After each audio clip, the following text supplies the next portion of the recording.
Do you have any kind of connection with Justin Nunley that has the Big Deborah sweatshirts? No, you can take this every time I get tagged in, whenever I post it, he gets tagged in my videos 1,500 times. All I do is tell people he's scared of the real Big Deborah, because this Big Deborah was transpired before his t-shirts were. Has But he ever reached out or anything? Or never reached out, because if he'd reached out, I'd show up in his driveway. that'd Send be a him this fun video. collaboration.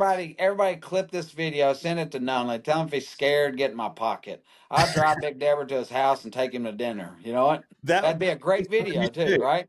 Do what? Yeah. Be a great video, Oh, for and sure. it would boost his shirt sales. Yep. Yeah, I see So him wear those all the time. So I didn't know if you had even talked to him over that. no, he doesn't answer, doesn't respond to any of it.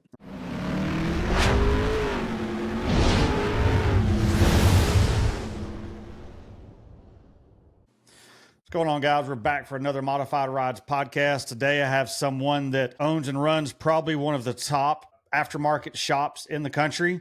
Today I have Brian Hayes from Brian's Motorsports. What's up, Brian? Hey, what's up, sir? Appreciate you. No problem. So Brian, if you've been any kind of aftermarket, lifts, lowers, whatever, for the last, I don't know, several years, then you've probably heard or seen the name Brian's Motorsports. Tell us a little bit about what you do, because you're not just a wheel or tire or suspension shop. You're kind of more of a one-stop shop, correct? Yeah, we do everything now in house besides powder coating. I think that's the one aspect that we don't do. But I've got a really really good friend that we get stuff back really quick, next day or within 2 days, and great jobs. From the start to front, we have 4 retail sales guys. We have, what's crazy is about $1.5 million in wheels at any given moment, On and hand? on hand, yes, Wow. from dualies to 17-inch stuff to all the way up to what we have right now, 3 or 4 sets of 28s in stock. So usually we have some 30s. I don't have any right now, but got a little bit of everything. And one thing we're pushing this year is to try to stock more dualies than anybody, because on average we'll build anywhere from 2 to 5 dualies a week. Wow. That's what's pretty nuts. And so, like, full shop wise, what we're doing, we've got a 450 here, lift kit, paint, chrome delete, little two-tone, wheels, tires, airbags.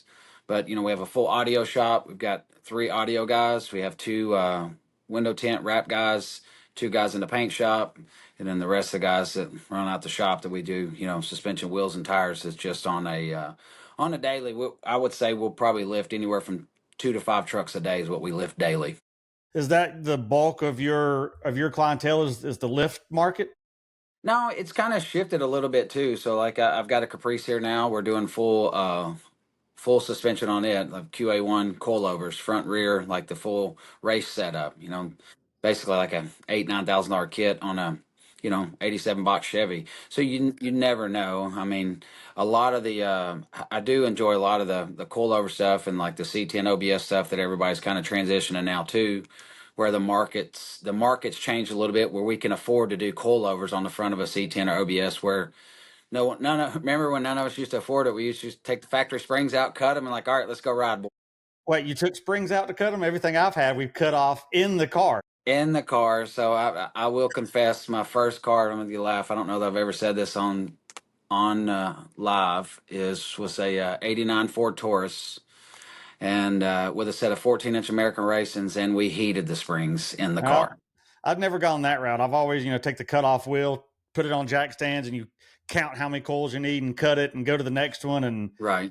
hope you don't nick the next coil, which I did one time. And remember, I pulled into a parking lot and heard bam, like the car shifted. I was like, what in the world? That next coil, like 6 months later, finally snapped. So Collapsed. It just we were collapsed. forced to take another coil out all the way around. And that, I think this desk would probably ride better down the road than that did. Yeah, but back then we didn't care. It was just all smiles and the windows down and try not to get pulled over for window tint, right? But they didn't have the parts like they do now. So like if you would have been in business, 30 years ago, you wouldn't have had a tenth of what you have available now. No. No, what I've done I think what everybody, I say the start of 2018, 19, when everything started hitting, I took everything that we had, instead of just putting it back into the bank, I took and put it in the inventory. I got tired of saying I can't get this or I can't get that, or no one with money in the pocket, nobody wants to wait 6 to 8 weeks for Yeah. a set of wheels anymore. Yep. especially these guys that are buying these, like I said, these 450 haulers. I mean, I can't tell you how I just finished another 25 F-250 this morning. Truck had 60 miles on it, 6-inch lift, 22-inch wheels and tires, straight from the dealership to here. I don't understand why dealerships don't have 10 trucks sitting out front lifted with different things on them. Some of these dealerships, they just, of course, they're just now starting to get inventory back. Yeah. But that's the other thing is that we've played this game where we couldn't get vehicles. Now we're getting vehicles. Now we're just trying to get parts to make sure we got all the parts. So if a customer comes by and says, I have either a truck, car, lifted lower, whatever, and says, I want it done, literally you can do everything to that vehicle that they need for the most part in house without having to outsource. Yes, yes. The one big thing we get asked a lot to do is full interior, but I don't. All of these interior shops now. I mean, I've never seen an interior guy that hadn't told me that they're on a 2-year waiting list for full interior. And that's madness to me. So, but yeah, I mean, other than that, I mean, I usually try to do what we try to do, especially for full paint and full truck build. I'll try to get it out anywhere from 7 to 10 days. I'm very, very adamant about getting stuff in and out. And my bread and butter work is a level kit wheels and tires. Level kit wheel and tire truck we can have out of here in a half a day. Yeah. So I guess let's go back to little Brian and what got you started into the modified vehicles. Like, how did you first find a love for them before you even thought about having your own shop? I mean, I'll tell you this. So I graduated in 92. So in 1980, 89, 90, I started hanging out with guys that had cool cars. I was in the trailer park. I rode a bicycle till I was 17 and a half years old. I didn't have money, didn't have anything. And I worked summers with my dad carrying brick and block to pay for clothes for school is what I did. My first pair of J's I bought when I was 15 years old. Some grapes. But I rode with all the guys. Huh? Fives, great fives. Grade fives, Yep. right. Had the same ones, probably about the Yeah. same time. So I made $125 that week, and the shoes cost 122. If that's where I was at. So I had enough money to go to McDonald's left. Yeah. But all of my friends had, they had decent little cars, but stereo systems in was a really, really big thing. Yeah. And I just started, hanging out with those guys and helping them work on their cars whenever we could, or whoever's garage we could use, or some dad's garage, tear things up and lower it, pull the springs out, or whatever we had to do. There was a lot of cars we pulled the springs completely out, to be honest with you, and rode with no springs. I had one friend that had a Hyundai 2-door, had a $5,500 stereo system. Car was probably worth $3,500. We've So all been there, done that. yeah, just the love of that. There was a little shop. So I mean, fast forward to like I probably just turned 18, and a shop was opening here in town. It's called Sound Effects, just a little audio shop. And I just went and started helping the guys paint and remodel before they opened, and just kept begging them to just let me come to work and sell wheels and tires and let them sell stereo stuff. And I would help do whatever, and I would just make money off commission. They didn't have to pay me. Yeah. And that worked. So when I was 18, that's when 13x7s were really, really popular. And what I would do is I would try to sell 1 or 2 sets a week. Back then, they were 850 a set, and Yeah. I would even pull the wheels off my car, sell them, take cash, put it in my pocket, give them some cash, and go buy another set of wheels and tires. Yeah. Just started So, hustling. so after that first little bit, what made you want to do your own shop, and when did that come about? Well, I kind of baby stepped from there. I went and started. I worked for another shop in town. I went to work for somebody that did dealership work. That's where my dealership skills comes into play. I forget what year it was when the factory chrome wheels, like in the T-Birds and the Cobras and the Mustangs, 95, 96, somewhere around in there. I started shipping factory wheels to California, having them chrome plated. I would ship 2 or 3 pallets at a time, and then I would take them to the dealerships and do a chrome exchange. So that's kind of what got me in a little bit more in depth in the car stuff. And then I was selling audio and doing, window tint, sunroofs, and everything else through the dealership work. And I, didn't think at the time, I was early 20s, so didn't think, hey, I'd have a big, big, nice shop. But I left there, and then I went and worked in the wholesale world for about 3.5 years, which really helped me learn the wholesale end of the business. I think I was 23, 24 years old. I was selling, this is what's nuts. Back then, I was selling $50,000 to $80,000 a month in lug nuts at 55% gross profit. Wow. Yeah. So then I learned the numbers game there. And then the wife kicked me out of my house, kicked us out of the house, and said, "If you're going to start a business, you better do it before we have kids, or you won't start a business." So and that's where it comes in. '01, I built a 1,200 square foot shop at our house and had a gravel driveway, and was built to start ready to start building the family, and just started selling wheels and tires out of the house. But it took off. I averaged 8 to 12 cars and trucks a day by myself doing wheels and tires. Just wheels and tires and just you. Just wheels and tires and just me. And 50% of those I would have to pick up and deliver for dealerships. Yeah. So So, when but you I were doing the dealership stuff, you weren't actually working at the dealership. You were kind of still doing your own thing. correct. Yep. I started my own thing, and what I did was I attacked some of the smaller dealerships first, some of the used car markets, because that's when it was still really big, and doing just wheels and tires, or if they needed help just doing tires alone, I could make a little bit of money off a set of tires. I had it down to about 20 minutes. I'd have it in the driveway and then back out the driveway in 20 minutes. I'd be done. Wow. Yeah. And technology's changed big time since then on all these tire mounters and Yeah. Yeah. These boys don't know now. They cry like they don't have it made, but they got it made. They got new machines with arms. I remember taking a valve stem puller to the forehead and cut my eyebrow in 8 stitches at 7:15 at night, going to the emergency room getting stitches and going back to work. These boys don't know now, so it's a little bit different. All the technology and the road force balancer. I think I just paid 30 grand or 35 grand for a new road force balancer.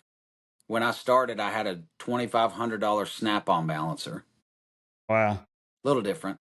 So during this time of you doing this growth from the stereo shop to the shop at your house, had you built stuff of your own at that time?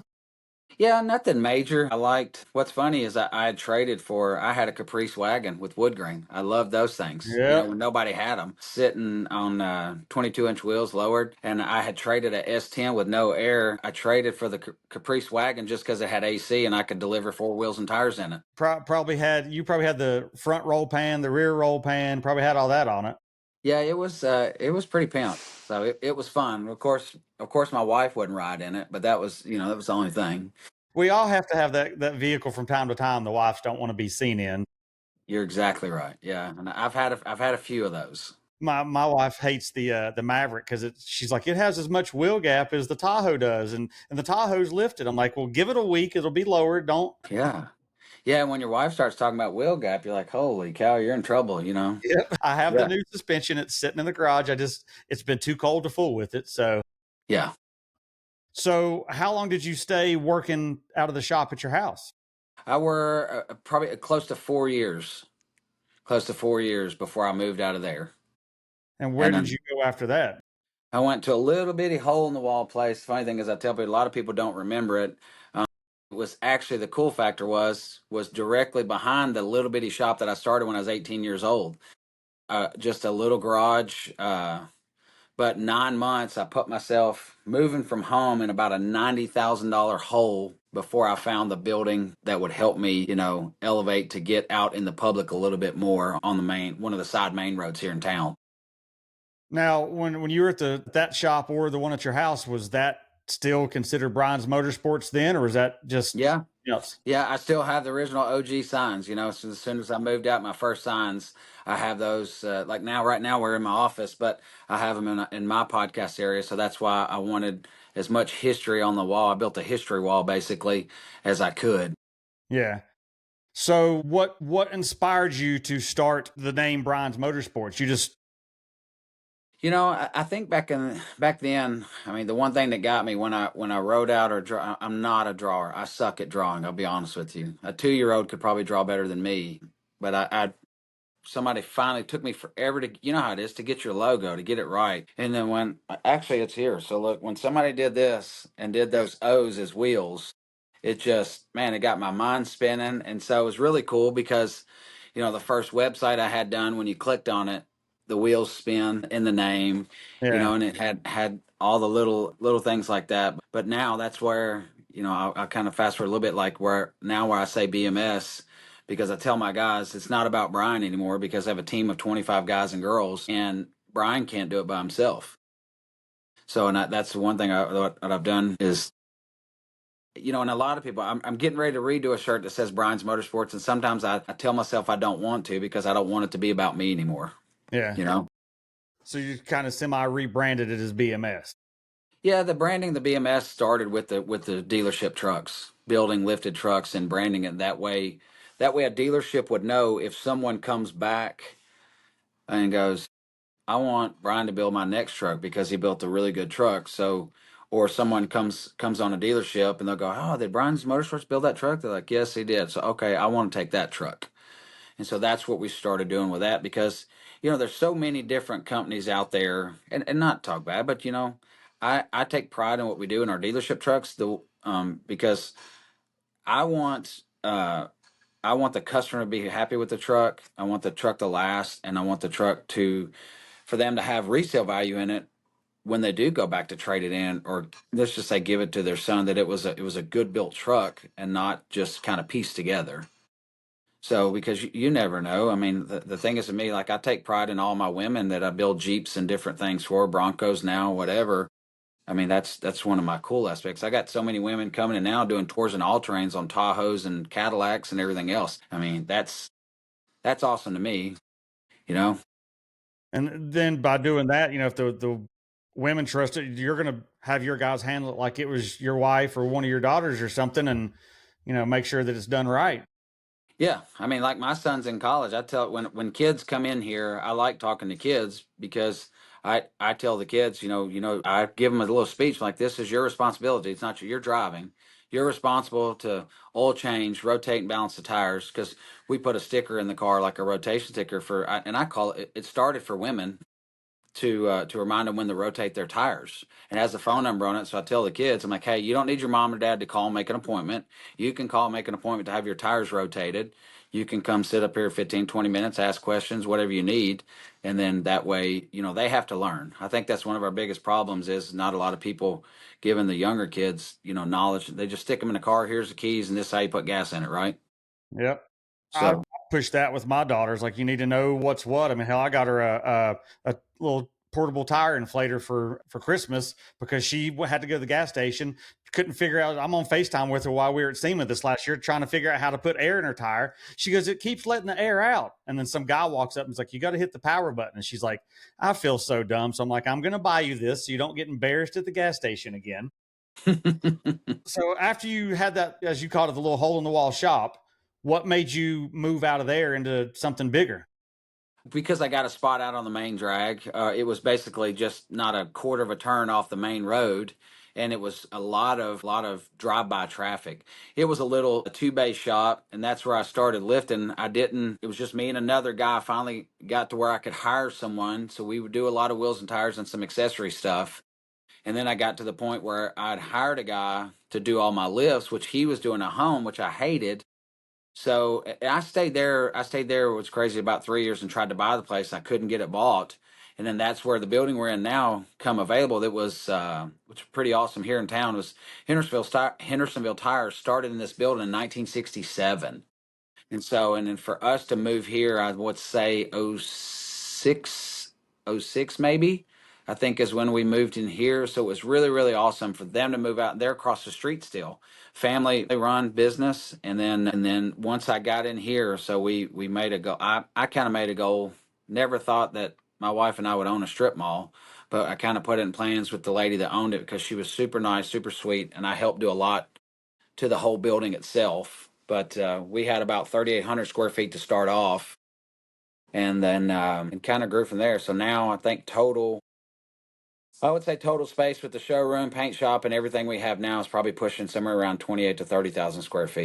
So wow. it's a blessing for sure. So the tire shop that was in your building before you got it, had they already moved across the street or were they Yeah, still they in? had just they had just moved across the street, and somebody goes, "Hey, they're moving out." So as soon as I heard they were moving out, I just come running, and I never thought, man, I was didn't of course, I'm still young. I'm thinking I can't afford this. I don't know what I'm going to do, but I still wasn't doing all big numbers and stuff. And like I said, I only had I had a girl helping me in the office, and I had a guy helping me in the shop. So it was just three of us.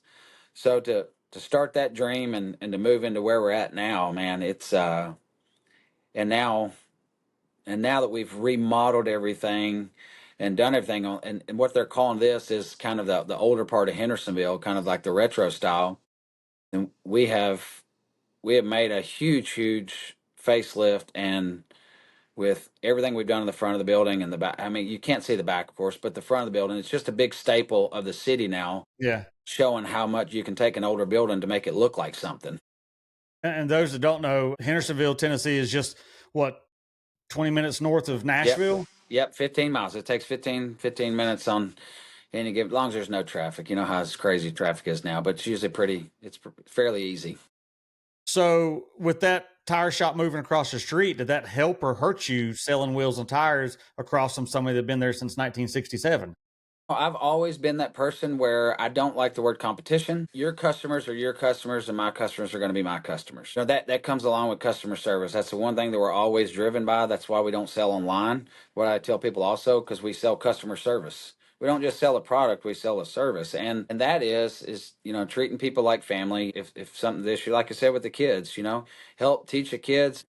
Let's just say, I mean, how many kids and how many single women out here that don't have a husband, or a kid don't have a father in the home, somebody that needs help. That's part of it. But I send them customers, and they send me customers. If they need help, if our power's out, if a machine goes out, I load wheels and tires and go across the street.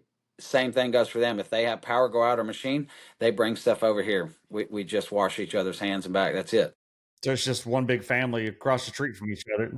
Oh yeah, yeah. I mean, and man, it's like I said, it's cool because there's a lot of history between the two of us now.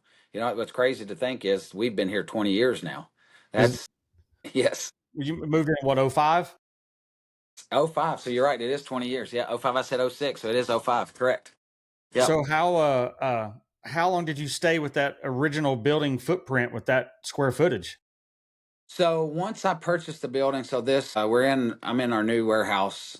I it'll be done 4 years. I think January. Or no, July. So we're like the Southeastern Truck Nationals. That's why I always know, because I had to get it done before the pre-party, to get it open. And so it'll be 4 years. I think 4 years this July. And so what I did as soon as I got the building purchased from the lady, I did a 5-year plan to have this built, and it was right on the money. Basically, is what I did. So, I mean, of course, I've been to the shop. So, I guess that original, like your showroom area, was the shop to begin with. Yeah, 17 years. That's where we worked in the shop. Yep, I had it. And the girls' office upstairs, that's how picky I am, is my original OG office. I wanted it left the office, so I made it my girls' office upstairs, the accounting office. Yeah. And so, like, when you come into the right side, I mean, that's where we did wheels and tires forever, and the left side is where we did the lifts. Okay. So, you had what, a 4 bay shop back then? Really, it was about five, I think, by the time you had so much crap shoved in one of them. Yeah. So, I guess backing up a little bit, when you first made this venture to do this, what was the drive behind you to say, this is what I want to do? I don't want to have a job working for somebody. I know I can make this work. I realized that working, I'll be honest with you, like working for, like before I started my wholesale, and I didn't say anything about it, but I worked for a retail chain here in town, and I just seen people, stealing, people doing wrong, and everywhere I ever worked, everybody held me back, and that's the way I felt, because I didn't drink, I didn't do drugs, I've never drank, I've never done drugs. Have I have other issues? Yes, a problem, but I always try to be a man of my word, and to watch other people steal, lie, whatever in business, it would drive me nuts. And then people would hold me back.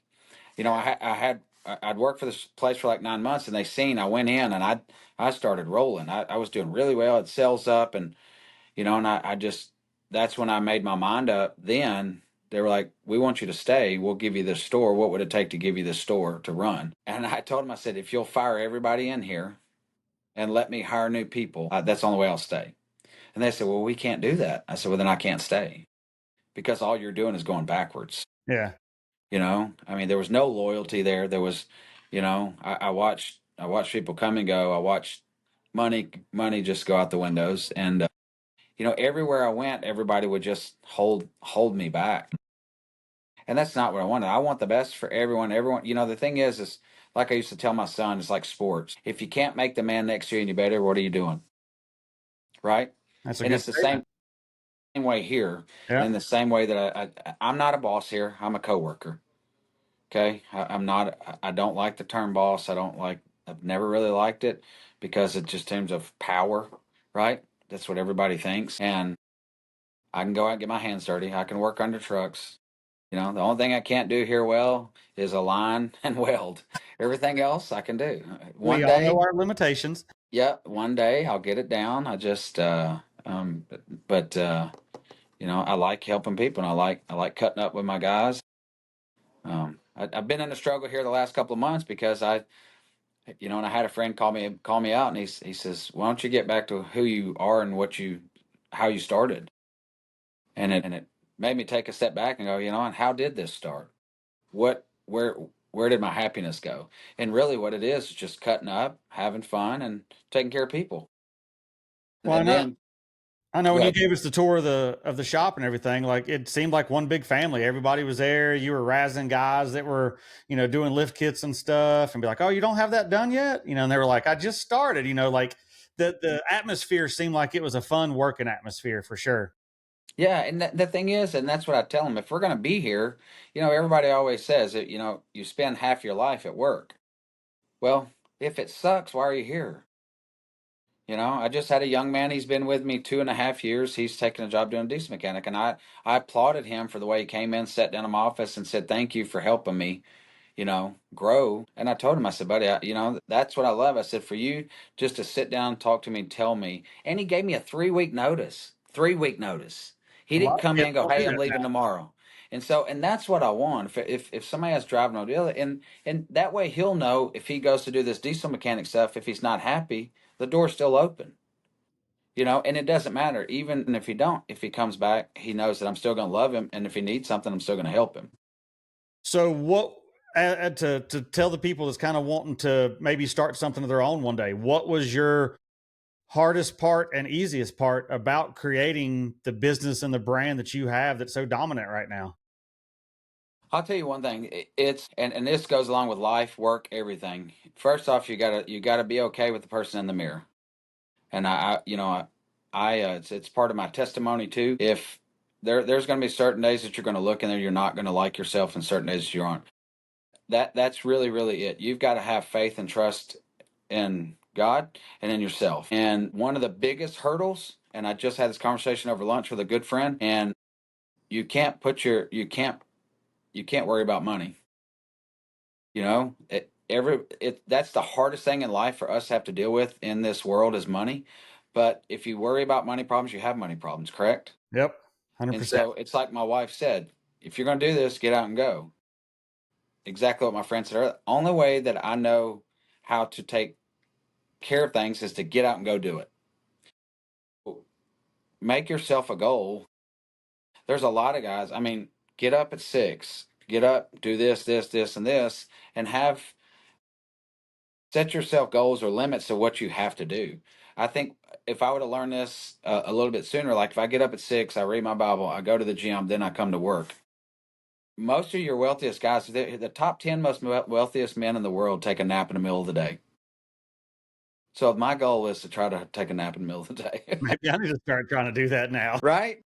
So, but I think that's just it. A lot of us and a lot of people that are watching or listening, you hold yourself back because you don't have faith in yourself. Now, it goes along, like I said, in life is if you don't have faith in yourself and trust in yourself, how do you take care of your wife or your kids, your family, or anybody else or your coworkers? Yeah.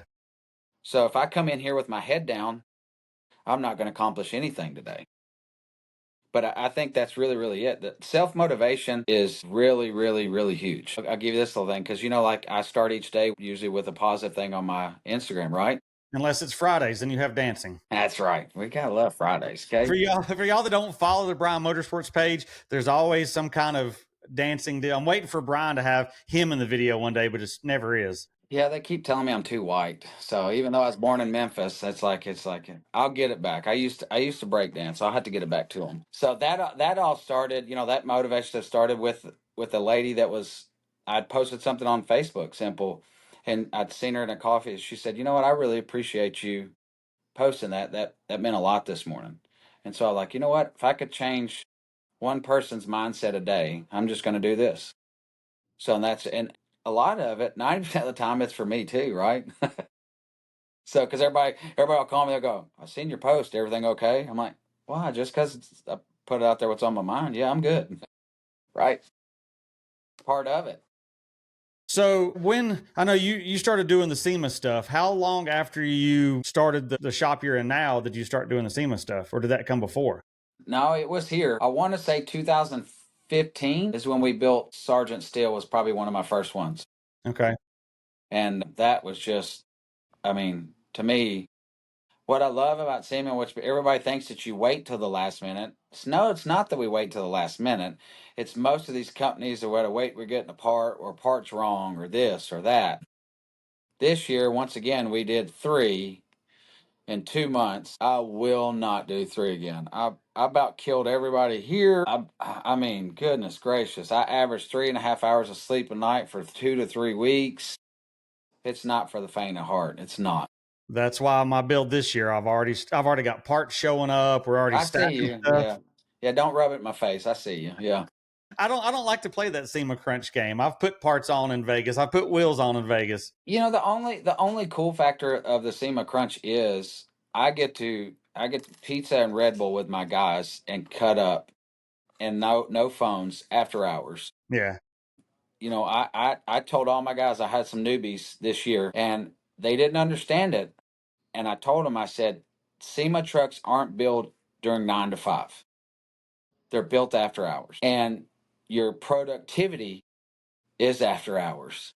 And that's where you've got to buckle down, hustle, and it's actually, it can be fun, yeah, but it's sometimes it does get stressful because I think we got down to one. We were leaving the next day, and the guy forgot to tighten one bolt, and he scratched one of the tow bars, so we had to have it repainted at three o'clock in the morning. Well, you had a hell of a time coming back this year. Well, your tow rig broke down. Is that what it was? Yeah, I just called home. I told my wife and my kids. I said, if y'all ever say anything about vacationing in Albuquerque, New Mexico, it's a no go. I hit the worst transition coming home from actually it was the week after coming home from Dino's Oh yeah. and hit a transition bridge. It busted my exhaust. The exhaust came off. I didn't hear it. It leaned, and the exhaust was so hot, of course, fell against the airbag, popped the airbag. And the problem was I didn't put spacers, didn't have time to space the airbags up, so my flatbed set directly on top of the tires. So we ended up. Crazy thing is, at a crackhead gas station at 11:45 on a Saturday night, broke down, and I got to leave finally Monday afternoon after finding bags and getting them installed and driving all night. Drove through all night. We left Albuquerque at 5 p.m. on Monday. Drove all the way through. Got to the shop at lunch Tuesday. I had 3 guys out sick. So what happens? I Straight to go work. right straight to work. Mountain tires. Yeah, I forgot because you left the all your stuff out in. You took it to Arizona, didn't you? Man, it was a bucket trip. It was a bucket trip. First off, I got to teach my son how to pull a trailer. Never pulled a trailer before a day in his life. And He drove your about trailer isn't a little no, 22 no, footer either. no. It's 43 foot. I think it was about 22,000 pounds. But for a 20-year-old to grab the handle and go, and he did really well. And then I've been dying to go to Dino's, but to get Big Deborah to go to Dino's was an absolute blast. Those of you, only your truck guys, and shout out to Dino. You want to talk about a first class place, family, kids, bicycles, you name it. Dino's is a must for you guys. I'm telling you. Was that your first year going? First year going, yes, Mine too. I was blown away. Hell, the vendor area is yes. bigger than most shows are. Yes. Yeah, I'd already called them. Like, I've got guys. I said, listen, let's just fill 2 or 3 tractor trailer loads and have them shipped out there. Then Well, we'll fly. it's like the my buddy that I was out there with. He said he went the year before. He said the vendors were probably twice what they were the year before. Yeah, and I think one of the best parts is not only him shaking everybody's hands or high fiving when they come in the gate, all the vendors, everybody that you talk to, there's so much positivity and people spending money. That's what was crazy to me. They're there to buy. You know what? And I've never seen more families together at a show. And I met some good guys there and parked next to them. I'm telling you, it's a first class event. It really, really was, and just it was a blast. That was one of the determining factors that I said I knew I wanted to do a Blazer. I mean, like I'd seen him at Triple Crown, you know, it's like I'd seen him, you know, of course, my whole life going to shows, but I've never really paid attention to him. Well, then at Triple Crown, Hills had what, 4 or 5 of them there. And I was like, all right, well, I'd love to do one of these one day. And then after going to Dino's and seeing what was there, and see, I've been around, I guess you'd say the mini truck or the import scene Yeah. pretty much my whole life. Well, I've been to some of the C10 stuff, but actually diving into it, something like Dino's, I was like, this is a different demographic of people. Not so much the demographic, but the mindset. Mhm. It seems like it's more of a family. That didn't seem like there's a bunch of cliques and this and that. It was like all one big cohesive. Everybody hung out, had a good time. Yeah, you may have 17 white square body C10 sitting beside each other, but those guys are there with each other. Yeah. Yeah. And like they're either grilling out, they're hanging out. It doesn't matter. So, and that's what's really really good about the truck community. Like I think the lowered stuff like that, and that is a little bit different than some of our lifted ones. Some of those guys got to get over themselves. It doesn't really matter how many any level trucks you see in 42s. I love those too, but you know what? The show process has to get back to exactly just that: family atmosphere, having fun, enjoying what everybody else is building, and just walking and talking. I mean that like I said, one of my bucket list deals too. I tried to go the year before to Dino's after SEMA, and it being the week after, kind of like through a wrenching It's thing. Well, this tough. past year, I was like, I'll just stay at my buddy's house, which is actually the guy that's building my Blazer this year. So I'll be flying. He's in Henderson, Nevada, outside of Vegas.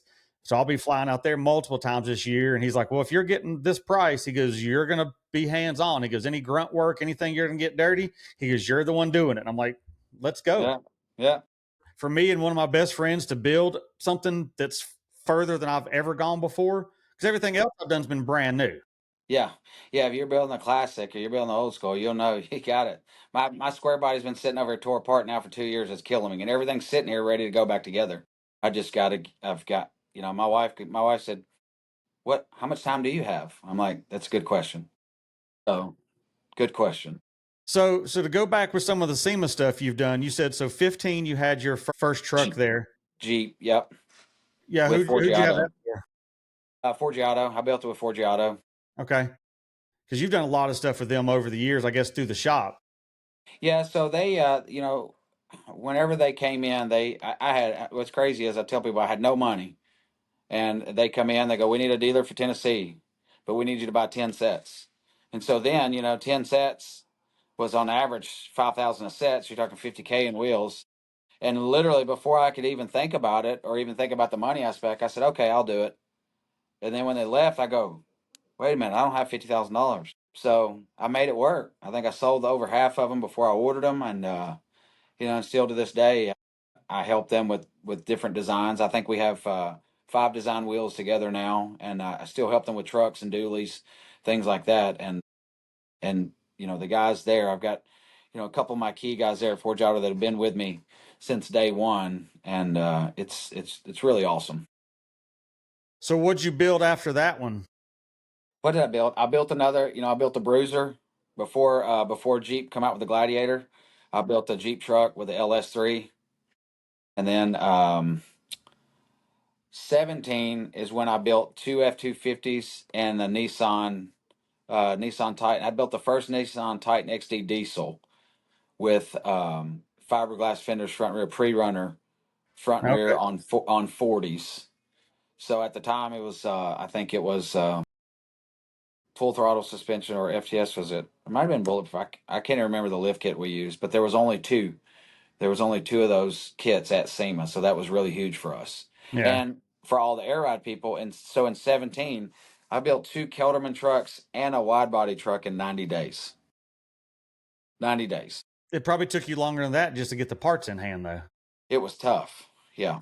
It was really, really tough. But it was, and Kelderman's still a really, really good company. That truck, that 17 truck of mine, is still running around. I think it's in Alabama now, so it's still running strong. So that's been three of my good ones. I've yet to build. I've got to get my square body there. That's really what I want to do next year. I wanted to do it this year To the to get copper my one? no, no, I've got a 91 Chevy crew cab short bed. It's got a 21-inch lift kit under it. Okay. So I want to get it there because Jason Moe did all the interior. It's sitting on shelves wrapped, and then I've got a built 502 to go in it. It's already done. Everything's there. I just got to strip the truck, coat it, and put it back together. I've been trying to get Jason off for a little bit. Was going to do it this week, and he's like, "Well, I'm in Mexico. I can do it while I'm here." I'm like, "Dude, just have your vacation. We'll get together when you get back." That would be a great one. No, have him sitting on the beach with a Corona. That would be great. It'd be unfiltered. I was like, "Well, you're on vacation." I was like, "Just when you get back," I was like, we'll get together because I got to shoot a couple trucks for him because he's only an hour or so from me." Oh yeah, yeah. So I'd like to go stay. I'd like to go stay with him a week or so, to be honest with you, just to go hang out. yeah. So after those three you did in 17, what was next after that? What was Now I these are all built? your vehicles, right? Or are they? Actually, no, those were one was for me. I started building some mix in there for Cade diesel trucking, and that was the OBS that we built this year was his. But we built another. I built that Ford was for Toyo that year, and I built another Ford with Ford Giotto. I think the following year for that. It had some SE bikes in the bed of it that I had custom made. Then I built another. Then when Gladiator friend came out, I worked with Yukon Gear and Axle. That was probably one of my favorites. I had a just when the Gladiators come out, I built one on these. I built the first set of 24-inch bead locks. The white one, right? Yeah, yeah, that was one of my favorites. That's the one I have the photo of you standing on the roof of it, dancing in the middle of Vegas Dance Strip, in the taking middle up of three Vegas. Yeah, lanes. yeah. So if any of y'all have seen the video of Cranberry rolling down the Vegas Strip, Brian's the one that filmed. That's the only video I have of any of my builds rolling down the strip is the one you have. And that's a good one. I've done pretty good hanging out of trucks, just making videos with phone. That's one of my favorite things to do. Like dancing on the roof. That's my other thing. That's a blast. Is that when that started? Is on that truck, or was you dance on the roofs before? Yeah, no, I think I did in 2017. I think is what I did. 2017 on one of the trucks. I might have been in a parking lot though, wasn't on the strip. It was kind of one of those things of, look, mom, I made it, right? So I'm from the trailer park to Vegas and building big cool trucks. Well, I know I got So, some pictures where I just hop out at the red light, and it was your Gladiator, Cranberry, and that cab over from Poppy's. cab over, yeah, Yeah, yeah, I was just like, yeah, "Oh, stop! The light's yellow, stop!" And I just hopped out, and yeah. Oh, I run. that was probably my favorite thing this year was I was sick this year and I had to take a 5 hour energy and Red Bull to go to the strip stuff that night after the show. But for Big Deborah to go down beating the block was with the side door open was man, it was probably one of my funnest things. Well, let's get into that. That seems to be one of your iconic builds that has blown up everywhere. What made you want to do Big Deborah, and tell us what it is? Well, the story behind it is the Mr. John. Man, I want to say Mr. John. Sorry, that truck come across the street from the trailer park I grew up in here in Hendersonville. So I moved in the trailer park, I think, when I was 11 or 12, and he was friends with my family, lived in the same house. And this man's built numerous cars. Like he's got a Fiero in a history museum Oh, that runs off of methanol, so something weird, you know what I mean, or like cooking oil, who knows? So he's really really smart, and he had that little Debbie truck was a route truck in Nashville, and so it had been sitting in his driveway, and I kept bugging him once. I got the idea. I was just like, hey, why don't you just sell me that truck? I can fix it up and sell merch out of it. He's like, I don't think I'll get rid of it, son. Well, sure enough, I had a little '65 Honda Dream, and I had $1,500 in it, and he wanted. I said, "Hey, I'll make you a deal." I said, "I'll give you this motorcycle if you'll give me that box truck." He said, "Deal, son." And that's how it started. I went and got it. Had to jump it off. Had no brakes. When I come to the shop, we were still not built back here. I literally hit the ditch and jumped in the back.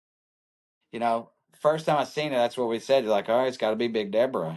Just the name that hit, and then man, to say where it is now and what it does to be able to, I mean, for Kicker to sponsor it, right? Now we're at almost 13,000 watts in it, 812s, and it's so much fun. It is, But it was a little Debbie truck to begin with. yeah, yeah. And actually, like I said, it was a route truck here in Nashville. About the third year after I got it, when I finally got the engine in it, most pieces together, the guy that drove it came by the shop and heard about it. His signature's on the dash. Really? Yeah. So there's lots of history in the truck. It's just, the original paint, original stuff. But I could every time I tag Little Debbie, I could never get Little Debbie to do a collaboration or let me come to their facility, take pictures. So I finally had to take all their names off of it. And like, look, I guess we're just going full Big Deborah on them. So Well, when I was at Pepsi, the district manager for Little Debbie was one of my buddies, and he brought it up to me. He's like, "Man, he's like, have you seen this?" I'm like, "Yeah, Brian's Motorsports." He's like, "Man, that's the coolest thing ever." He goes, "I drive that to work every day if I could." yeah, yeah. And now, I mean, when it snowed a couple weeks ago, a little bit, we were a little slow, and one of my guys pulled the hood off, and he said, "You're only getting half throttle." So he turned the boost up, fixed the throttle, so now it rolls more coal, and now we're like, okay, now we're gonna have to rebuild the axle so we can start doing burnouts in it. Do you have any kind of connection with Justin Nunley that has the Big Deborah sweatshirts? No, you can take this every time somebody I get tagged in whenever I post it, he gets tagged in my videos 1,500 times. All I do is tell people he's scared of the real Big Deborah. Because this Big Deborah was transpired before his t-shirts were. Has But he ever reached out or anything? Or never reached out, because if he'd reached out, I'd show up in his driveway. that'd Send be a him this fun video. collaboration. Everybody clip this video, send it to Nunley. Tell him if he's scared, get in my pocket. I'll drive Big Deborah to his house and take him to dinner. You know what? That'd be a great video too, right? Yeah. Be a great video, and Sure. it would boost his shirt sales. Yep. Yeah, I see So him wear those all the time. So I didn't know if that was if you had even talked to him over that. no, he doesn't answer, doesn't respond to any of it. Really? Yeah, doesn't respond to it. It's okay. He'll come out of his mom's basement one day. So when I tagged you in that, what was it? The Lay's truck, the other little Oh yeah, that potato was chip great. truck. That's Because a that good was one. cool. That was cool at Dino's. You and the Coke truck riding around. Oh yeah, I'd send him a message like, "Hey, I'm coming to Vegas." And then when I realized he was in the TIS booth next to my other truck, I was like, "Dude, we're rolling out together. We got to roll out together." So he said, "We're going to Dino's." I said, "We're definitely." So what's crazy is Dino's the second lap when we were going around, something broke in his rear trunk, so he had to be towed back to the vendor spot. So you also have another one of those iconic type trucks, your truck and trailer and car combo. Yeah, So how did that come about?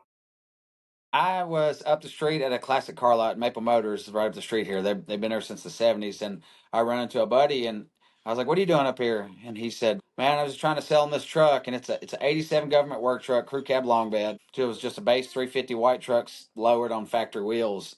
And I said, "What do you got to sell it for?" He goes, "Man," he goes, "I'll be honest, I'm in between jobs. I just got to sell it and pay some bills at home. Pay my light bill, pay my rent." And I said, "Were they gonna buy it?" And he goes, "No, they said they didn't want it." And I said, "Well, what do you want for it?" He said, "Man, I just got to have $1,100."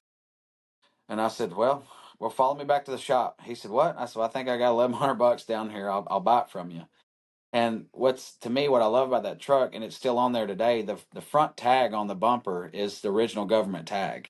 Oh, is it? Yeah.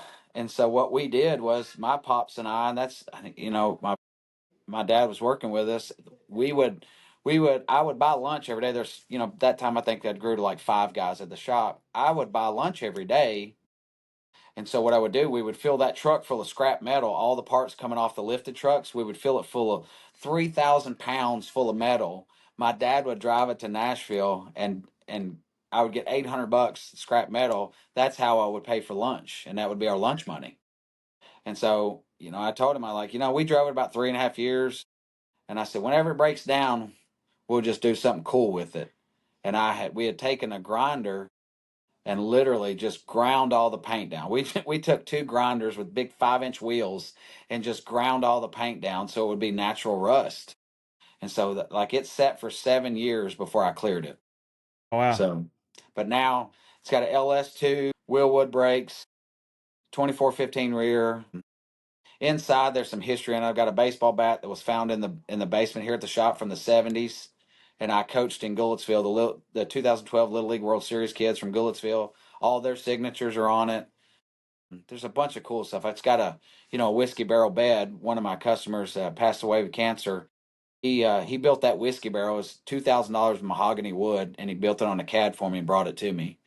So his signature's on it, and then the rat rod come about. I was like, you know what? I got rat rod fever, and then built the rat rod to match. The trailer, a friend gave it to me. I'd pulled it out of the weeds about 4 miles from the shop here. Had two blowouts on the way here. The trailer's never been touched. All we did was put new boards in it and put new bearings on it, new tires. That's all. And the trailer's never been touched. And it's I all think it's rusty. And oh yeah, I think it's 35, 40 years old. So just cool. I think the thing that sets apart on that is the wheels that are on the rat rod, though. Yeah, everybody's like, why'd you do this or why'd you do that? I'm like, man, well, I always tell everybody that truck and trailer combo, I God would wake me up 2 o'clock in the morning and go, you should do this to this, or I get this idea. And that's what I love about my job. I get to wake up in the middle of the night and dream something, and I get to build it. At first I did 26s on it. Then I was like, yeah, they don't look good enough. So I built a 30.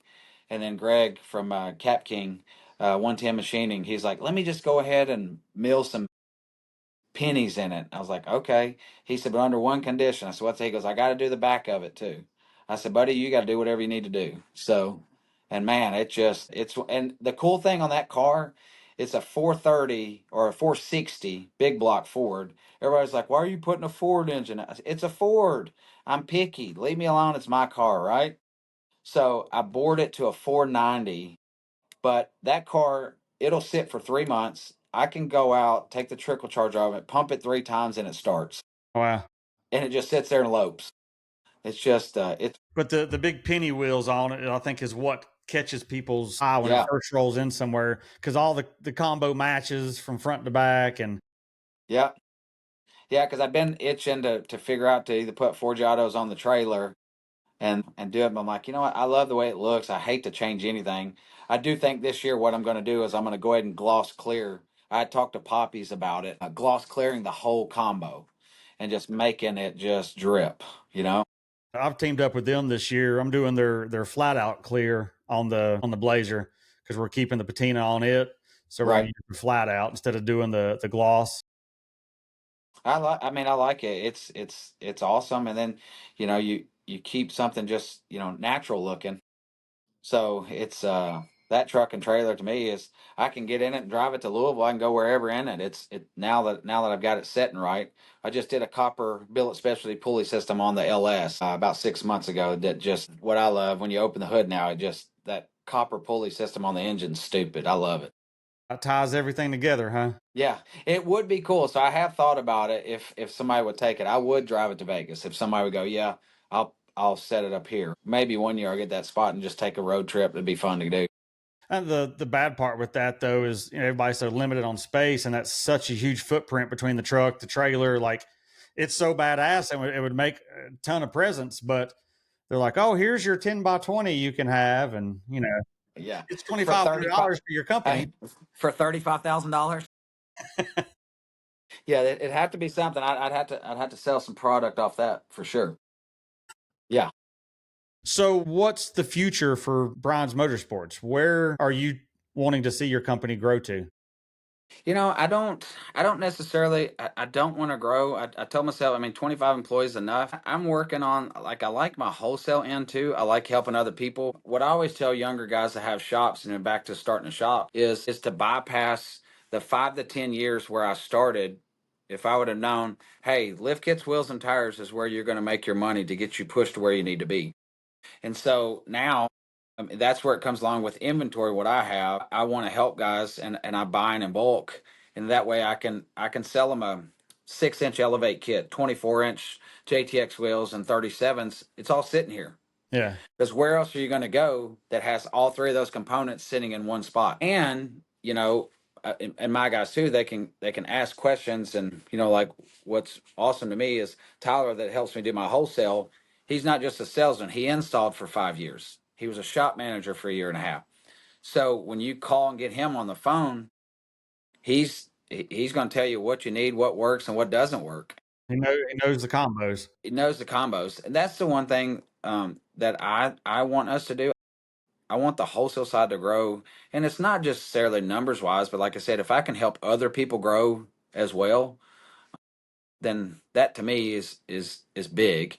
Our retail stuff is going to stay steady year round, no matter what. We stay steady. I do like with my kids in college, like I like slide away a little bit.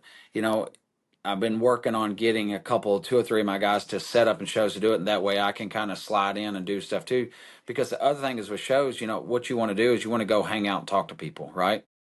And you and I, that's what we do. We just go. I love the networking end of this industry, and so that goes along. The other thing is too is like, I tried once, and I may go back to get on the Wheel and Tire Council for SEMA.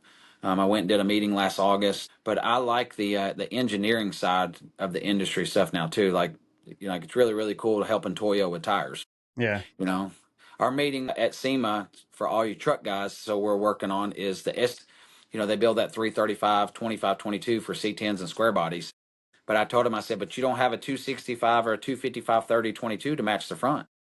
Do they not? So they do not. I So I thought the said, Proxy threes had that. no, they don't.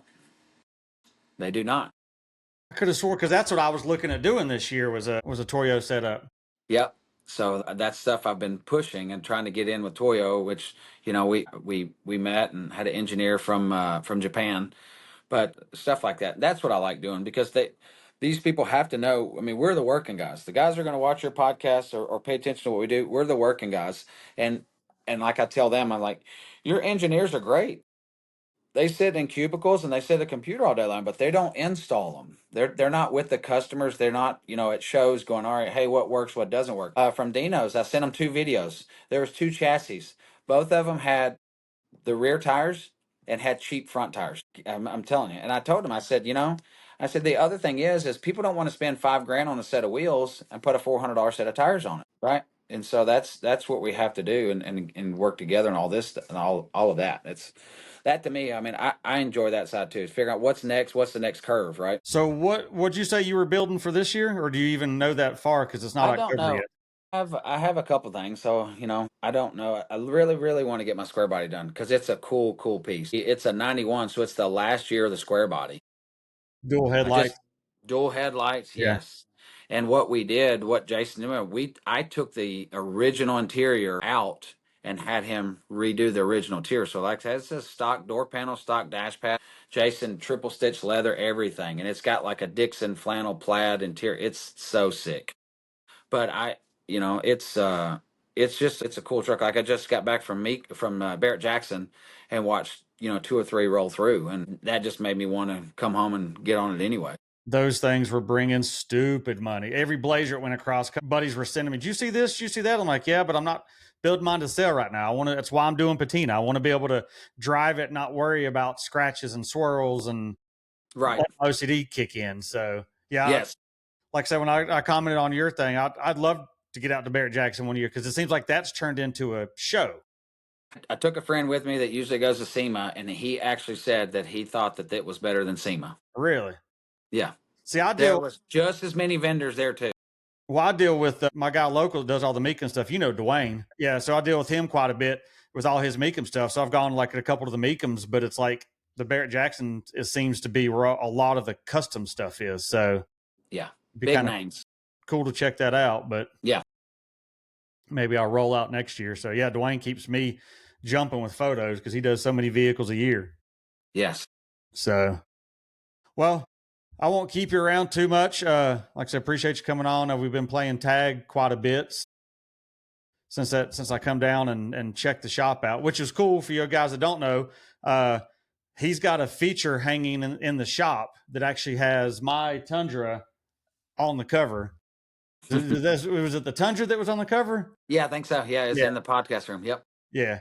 So I thought that was cool. I walked in, I was like, "Oh, that looks familiar." Yeah, But and once again, I mean, Ashley asked me again, so we'll do the pre-party again for the Southeast Truck Nationals here, so everybody knows just a big open house party. yeah, I'm gonna try to make it out to that this year. I didn't last year. Another year before, it was 1,000 degrees at that show. So Oh my God.